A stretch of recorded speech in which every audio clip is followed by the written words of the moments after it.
संभू girls hostel कांड।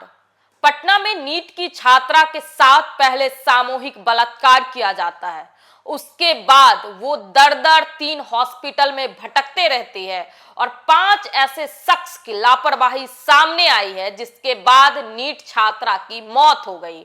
आखिर वो 5 शख्स कौन है जिसकी लापरवाही ने एक नीट छात्रा की जान ले ली? इस पूरी खबर में यही हम जानेंगे। उससे पहले नमस्कार, न्यूज फॉर नेशन देख रहे हैं आप और मैं आपके साथ कौशिकी बत्स।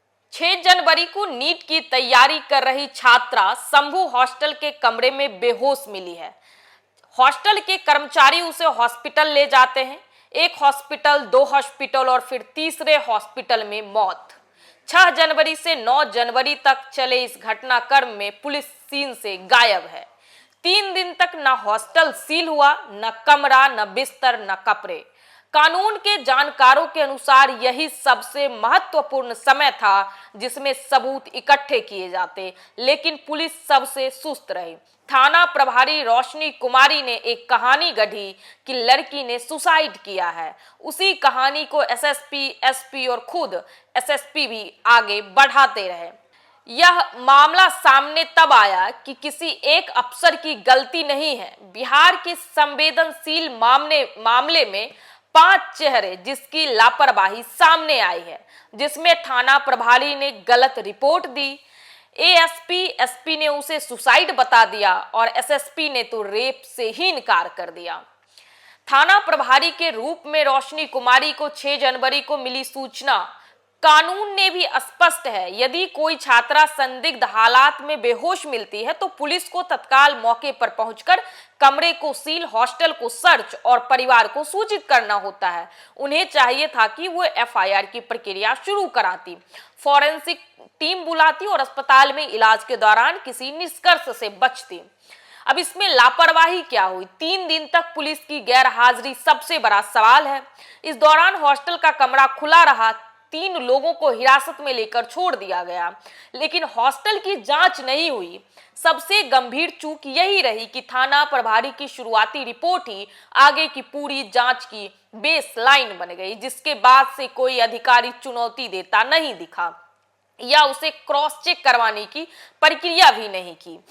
जिम्मेदारी थी एएसपी स्तर पर केस की री अप्रेजल होती है, यह देखा जाता है कि क्या शुरुआती जांच में कोई एंगल छूटा तो नहीं है। उन्हें क्या चाहिए था कि वे 6 से 9 जनवरी की पुलिस गैर हाजिरी पर सवाल उठाते और हॉस्टल की दोबारा जांच के आदेश देते। यही नहीं, नीट छात्रा का स्टेटमेंट भी लेना चाहिए था, जैसे उसके शरीर पर चोट कैसे लगी, प्राइवेट पार्ट में चोट है या नहीं। अब इसमें लापरवाही क्या हुई कि एएसपी अभिनव कुमार ने थाना प्रभारी की रिपोर्ट को ही आधार मान लिया। न कमरे की फॉरेंसिक जांच कराई गई, न नई सिरे से संदिग्धों को जोड़ा गया। यह वह टाइम था जहां केस को सही दिशा में मोड़ा जा सकता था, लेकिन कैजुअल अप्रोच से ही काम किया गया। ऐसा मान लिया गया कि मामला सुसाइड का है, दब जाएगा। तीसरी जिम्मेदारी जो थी वो एसपी की थी। एसपी स्तर पर किसी भी संवेदनशील केस में पोस्टमार्टम से पहले निष्कर्ष नहीं दिया जाता है। मीडिया ब्रीफिंग में संयम जरूरी होता है। यहाँ सीधे जजमेंटल बयान आ गया कि रेप हुआ ही नहीं है। अब लापरवाही कहाँ हुई? एसपी परिचय कुमार ने बिना पोस्टमार्टम रिपोर्ट से सीधे इसे सुसाइड बताया। नींद की गोली और मोबाइल सर्च की कहानी सामने लाए। मेडिकल रिपोर्ट में उनकी सभी बातें उलट साबित हुई। बिना जांच के नीचे के अफसरों की रिपोर्ट पर भरोसा कर लिया। इसके बाद पटना एसएसपी ने भी प्रेस कॉन्फ्रेंस में जल्दीबाजी की। एसएसपी का काम अधीनस्थ अधिकारियों की रिपोर्ट को क्रॉस वेरीफाई करना होता है, खासकर तब जब मामला यौन शोषण जैसे मुद्दे से जुड़ा हो। अब लापरवाही कहां हुई? एसएसपी ने भी यौन शोषण की संभावना को सीधे खारिज कर दिया। यह बयान तब आया जब मेडिकल बोर्ड की रिपोर्ट आई भी नहीं थी। पता नहीं कैसे एसएसपी ने किसी प्राइवेट डॉक्टर की रिपोर्ट पर भरोसा कर लिया। पोस्टमार्टम रिपोर्ट आने के बाद वही बयान पुलिस के लिए असहज सवाल बन गया।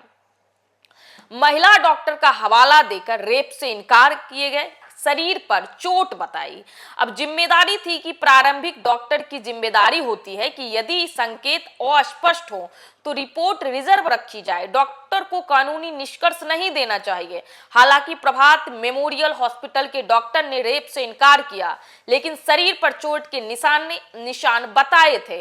वो कैसे आई ये न तो पुलिस बता पाई और न डॉक्टर। लापरवाही कहां हुई? डॉक्टर सतीश ने जिस महिला डॉक्टर के आधार पर रिपोर्ट बताई, उसी की शुरुआती राय से पुलिस ने रेप की संभावना से इनकार कर दिया, जबकि पोस्टमार्टम में जननांग पर चोट, टिश्यू, ड्रामा और संघर्ष के निशान मिले हैं। यहीं से सवाल उठता है, क्या शुरुआती मेडिकल जांच अधूरी थी और पुलिस जल्दबाजी कर गई?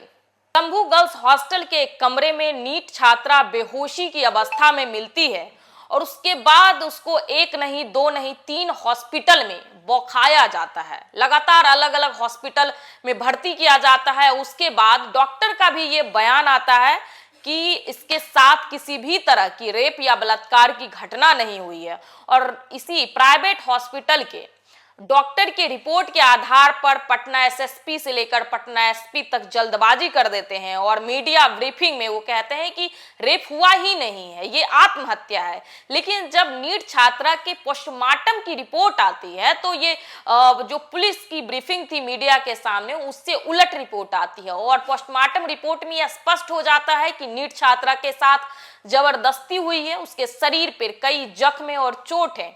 तो ऐसा माना जा रहा है कि उसके साथ बलात्कार की पुष्टि किया गया है उसके पोस्टमार्टम रिपोर्ट में। तो अब सोचिए कि एक लड़की के साथ पहले बलात्कार होता है, वो बेहोशी की अवस्था में मिलती है और उससे बड़ी बात यह है कि 3 दिन तक किसी भी तरह का कोई रिपोर्ट दर्ज नहीं किया जाता है, परिवार वालों को सूचना नहीं दी जाती है।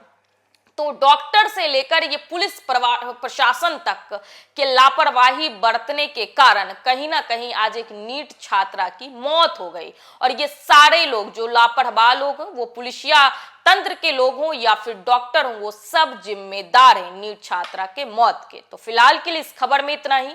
आप देख रहे थे न्यूज़ फॉर नेशन, मैं आपके साथ कौशिकी। बहुत बहुत धन्यवाद।